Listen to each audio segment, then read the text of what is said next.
Let's talk about something I call piercing the veil. Piercing the veil. Doesn't that just sound so mysterious? So if you go back to Albert Einstein, who after his discovery of the theory of relativity, he talked about the fact that he said we've had it all wrong. Matter is not matter. Matter is just a lower vibratory, condensed, intensified was his word, version of energy. Okay, so we know that. And we know that our visual, all of our nerves, our nerve endings, our audio, our olfactory, all of it operates in a very, very limited spectrum. Okay, we know that matter, even though we know it's not solid, it is only 0.1% of everything, and 99.999% is energy, which has not been formed into matter. Okay, so put that aside for a second. One of the things, and it's just so vital, is that we try to change ourselves, our destiny, our beliefs. And I just did a video, I think 2 days ago, on the mindset myth, because it's not mindset. And let me just tell you why, as a recap, if you didn't watch that, super quick, is that our conscious brain, which is largely left brain, linear thinking, in a third dimension, where things are solid, that's our left brain. It comprises only 5%, if that, of our brain, of our consciousness, 5%. And so if I have something I want and I can't get it, and I say, oh, I must have a belief that I can't have it, how do I change that belief?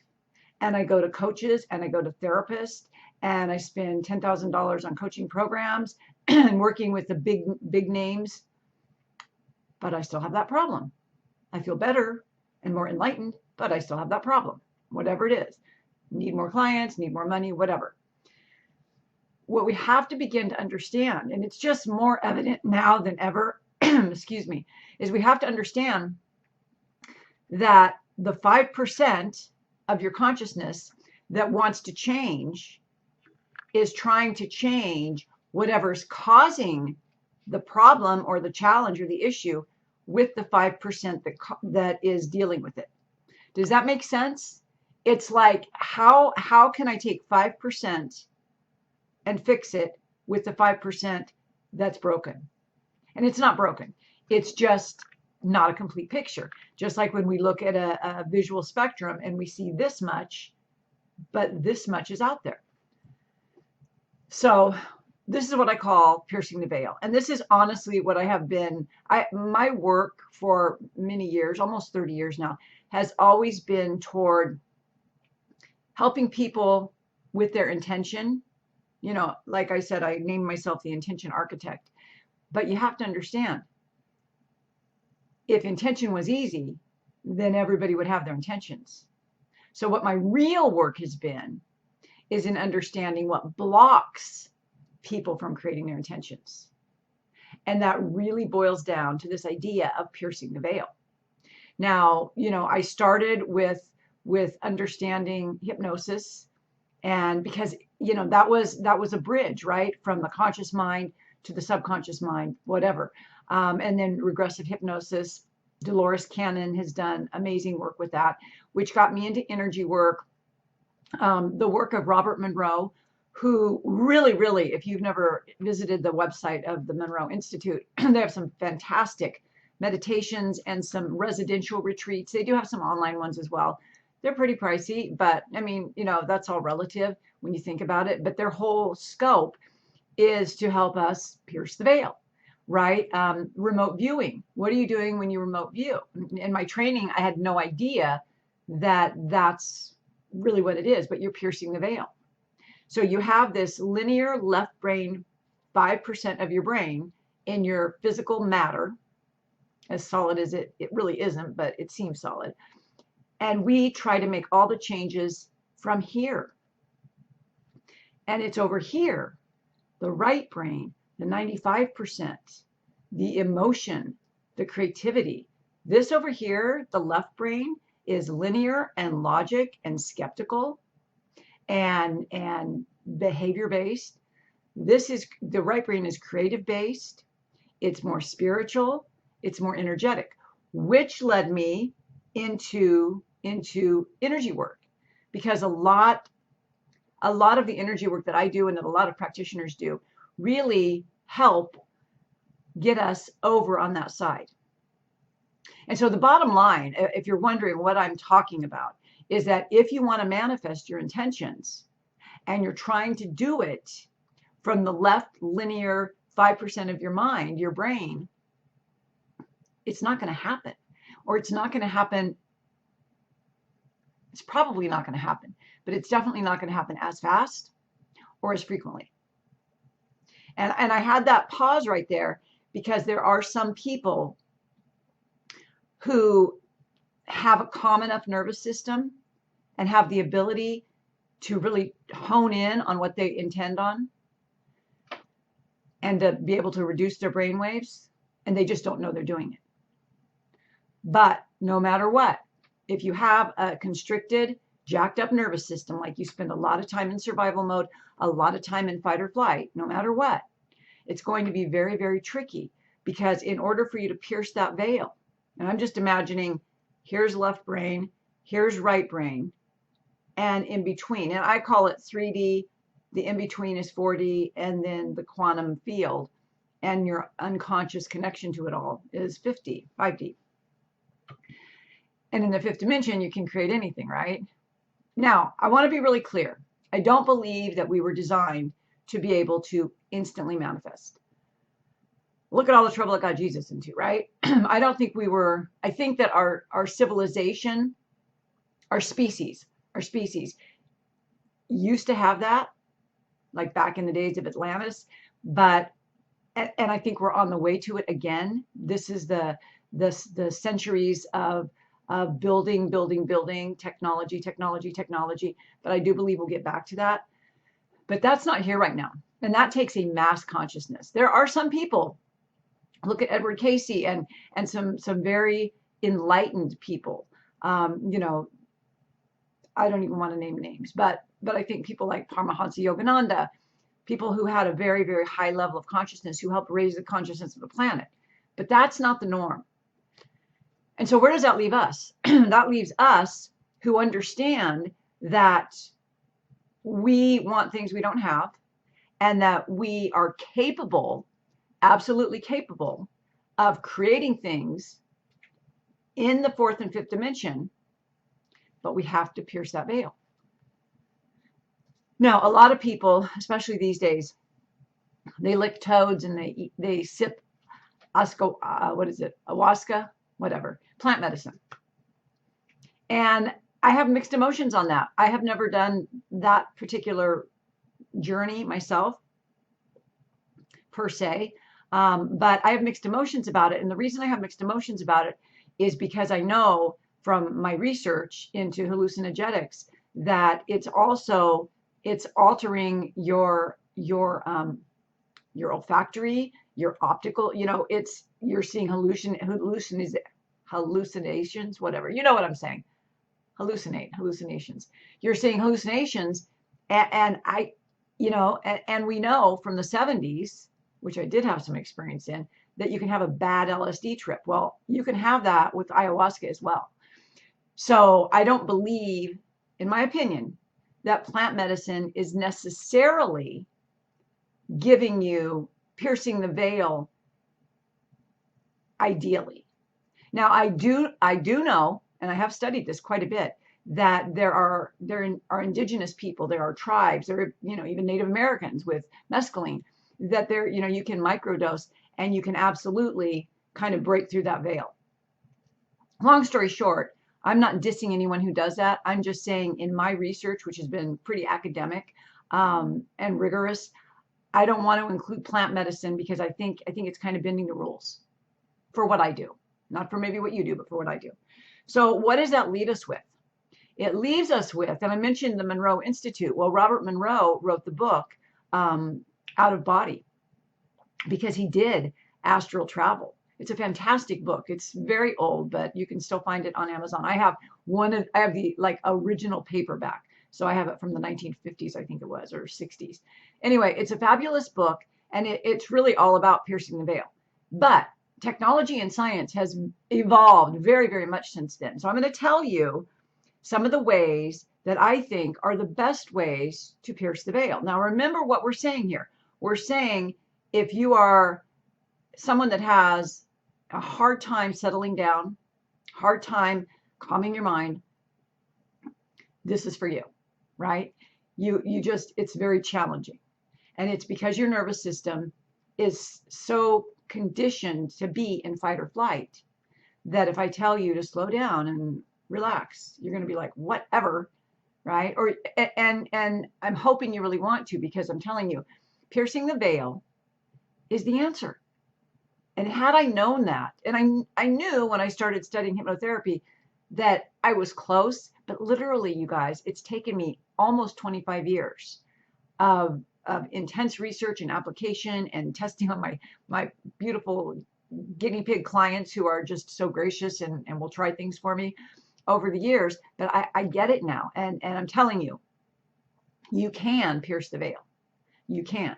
I'm going to tell you 3 ways that you can do it. Okay. But I want you to understand, first of all, when we're piercing the veil, what we're doing. We are disconnecting from the third dimension. We are relaxing our body. We are bringing our brain waves from a high beta or beta to an alpha and or theta. Okay. We are turning off our senses. Nothing, no time, no place. And that right there can be really challenging. Maybe you want to have a massage first as you start experimenting with this, because once you get a taste of it, people call it an awakening, because once you get a taste of it, it's worth it. To me, it was worth 25 years of hard ass work to get it. And I don't get it every day now. I get it several times a month. And even if it's only for a moment, it's so freaking amazing. It's better than any drug as far as I'm concerned. But better yet, it gives you the connection, which is what you want. When you pierce the veil, now you have connection. And I'm not talking about subconscious connection. I'm talking about super conscious connection, where you are absolutely connected with the quantum field. You are right brain focused, which is spatial, just like you just love everyone and you see everyone as everyone. We're connected. It's just a beautiful thing. But again, if we live like that 24/7, it would be boring. It would be like, oh, I'm on a morphine high all the time. We don't want that. I'm not saying we don't want it, but we're not evolved at that level yet. We're not at that level of our evolution. But your body has to be relaxed. Your brain has to be relaxed. And you have to open up your right brain. So I'm going to tell you the 3 best ways to do that. Are you ready? Number one, you've got to, the 4 best ways. Number 1 is you've got to make sure your body's relaxed. So I have some of my clients do stretching or yoga beforehand, but you've got to make sure your body's relaxed. That means no caffeine, no alcohol, no Red Bulls, just really you have to get your body relaxed. Sometimes it's best to do it first thing in the morning or right before you go to bed. But you're looking for that moment between sleep and wakefulness. And every human being with an operating brain has it twice a day, at least, right? More if you nap. The problem is that we just fall asleep, or we just have to get up. But it's that moment. That's where the veil is. That's where your pineal gland is its most open before it switches to daytime or closes off for nighttime. That's where the veil is, right there. You could even say your pineal gland is connected to the veil. So when you're in that moment is what you want to catch. But through the 3 ways I'm going to tell you now, you can find that, you can create that. Okay, it doesn't have to be prior to or before sleep. You can create it. And so one is listening to really good frequencies with over-the-ear headphones, not just earbuds, but over-the-ear headphones that cancel off everything else. Binaural beats that synchronize your brain. And I'll do another video later on those. But binaural beats are very, very effective at getting whole brain thinking going. That's what we need. We need whole brain thinking. Okay, number 2, breath work. People hate breath work. Oh, it's boring. But I'm telling you, we don't breathe right. And because in our 3D reality, we're so busy breathed that we just over here in the 4D and 5D,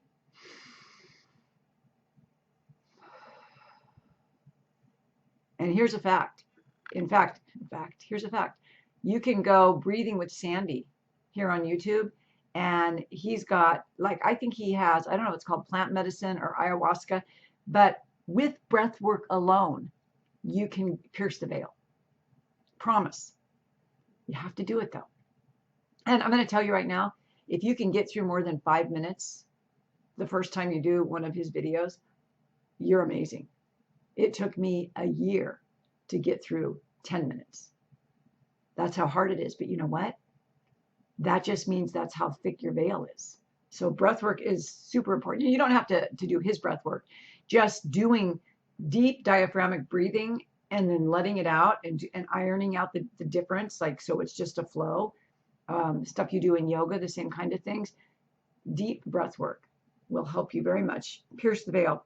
And another thing in your waking time is drawing. I just read some new research, in fact, I'm including it in my new book, that drawing, I have to check my time.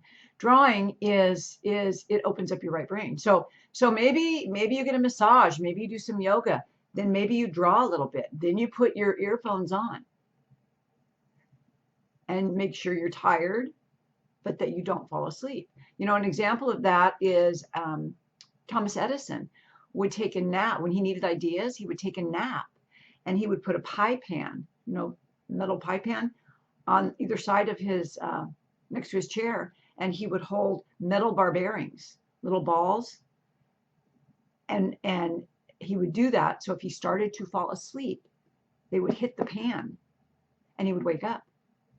So piercing the veil can just be as simple as staying awake in that moment. And yeah, you want to metacreate, you want to envision winning the lottery or being famous, fine. But you have to get to that space to create.